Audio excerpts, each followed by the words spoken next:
true interconnected web of dreams. I want to start off by saying these dreams I had over the past few years occurred out of the order I have written them here, but as you will see, it was made clear to me in multiple ways that this is, roughly, the way the dreams are supposed to be understood.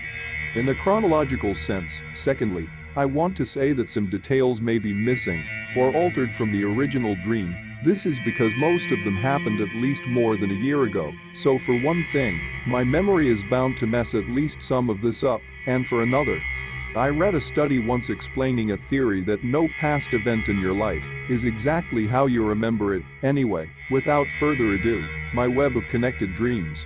What I believe to be the first dream in a chronological sense, I only had about 2 or 3 years ago, but I believe it to be the antecedent of the set due to the fact that everyone in the dream was a much younger version of themselves than they were at the time of this dream. This dream also is by far the least eerie of the set, but it is important I include it. As a form of context, this dream begins at some sort of show or ceremony. It might have been a wedding, or it could have been a concert or something like that. I cannot really remember.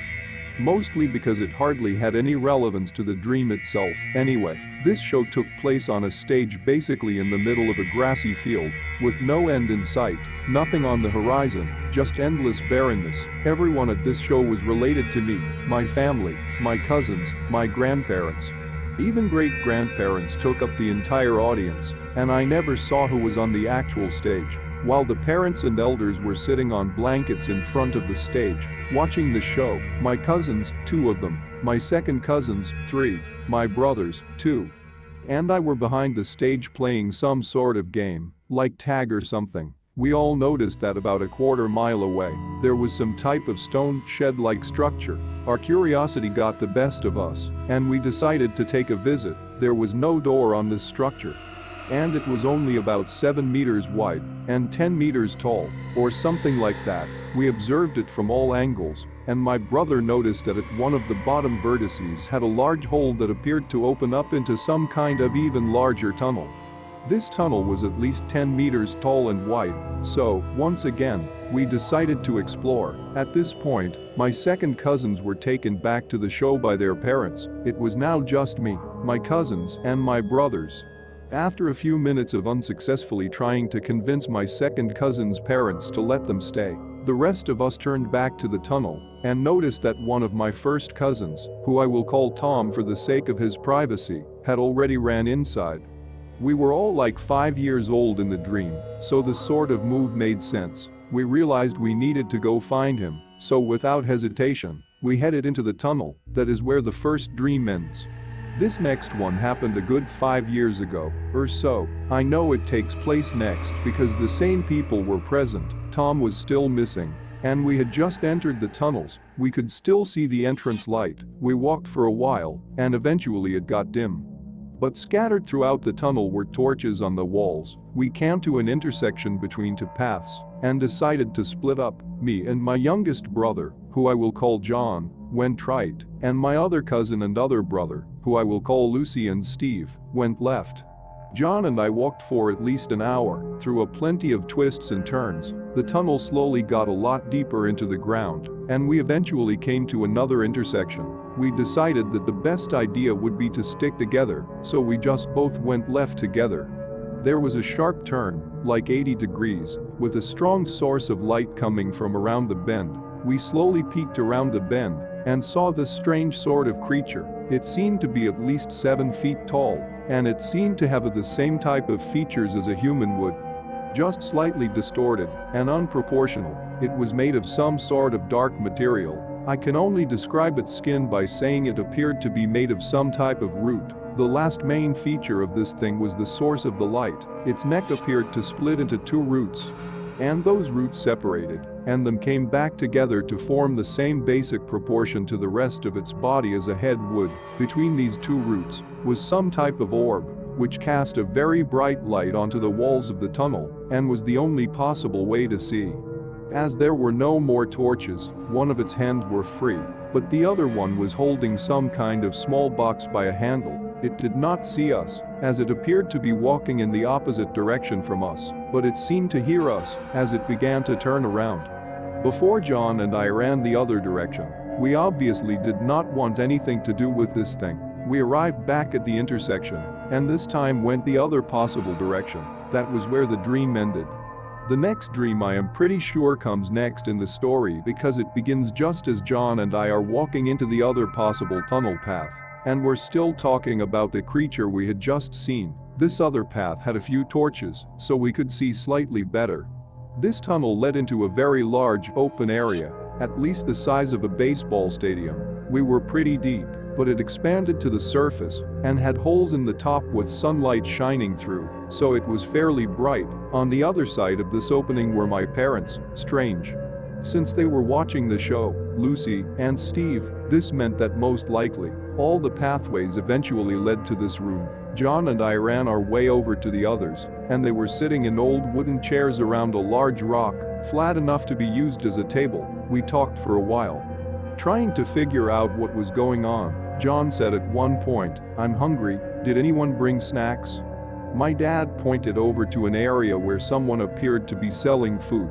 I walked over with John, and it was some tall, pale man I did not recognize. He was mumbling about a box, and my guess was that he meant the box that the creature from before had. We asked for food, and he yelled at us, demanding we leave the castle. At this point some loud booming sound, almost like a creaking door, but deeper and more explosive, if that makes sense, echoed throughout the cave. My relatives and I looked around, slightly terrified, trying to find the source of the sound.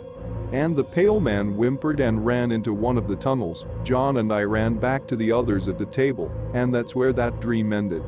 The penultimate dream in the series was by far the most frightening for me. It's hard to put into words exactly what happened in this dream, and it probably will not have the same terrifying effect through writing, but I will try my best. As soon as I arrived back at the table with the rest of my family members, a blinding flash of light came through the seams in the surface of the cave, and when the brightness had worn off, the cave had become pitch black, or so I had thought. I was no longer in the cave as far as I know.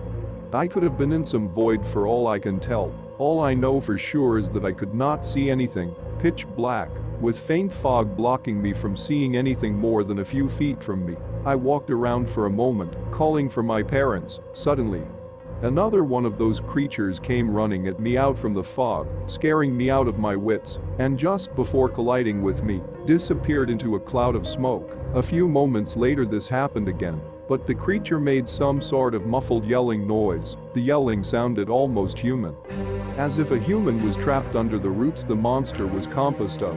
This happened a few more times, each time getting louder and more frequent. The other thing I noticed was that the fog turned into some type of indescribable mist, similar to the noise static of a TV screen with no signal. After what felt to me at the time like hours of this alone, all the fog, all the monsters, everything vanished.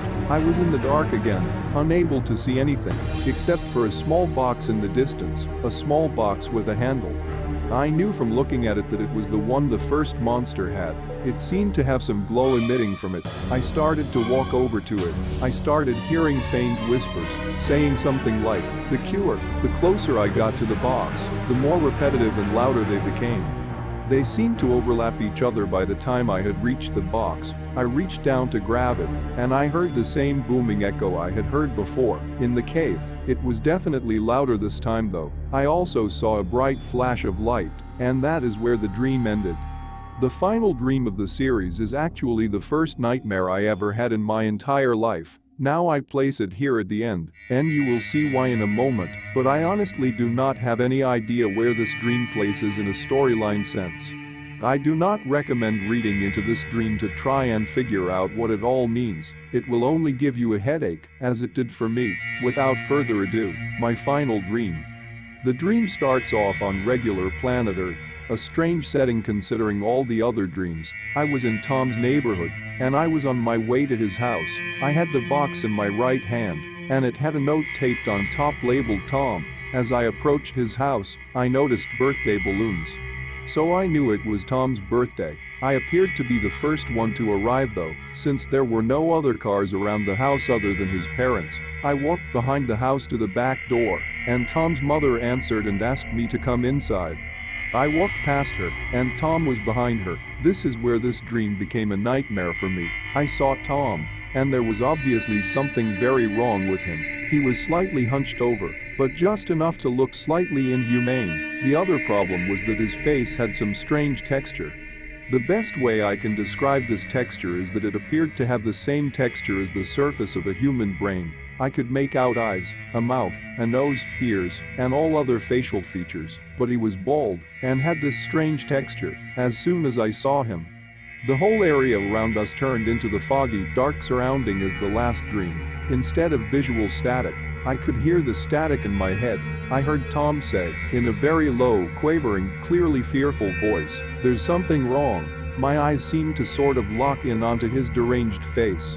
I could no longer hear sounds of the real world, only the static. A slight transparent static went over my vision. I saw Tom literally melt into nothing through the static. After this, the static became more dense, and the sound became much louder. That is exactly when I woke up, in a panic. So that is my web of interconnecting dreams. If you enjoyed reading, or even read all the way through, leave an upvote. Some of this may not be too scary for some people, but altogether these were truly surreal and terrifying experiences for me. Thanks for reading. Thanks for watching. If you enjoyed the video, hit that like button to support my work. And as always, enjoy the fear, my dear.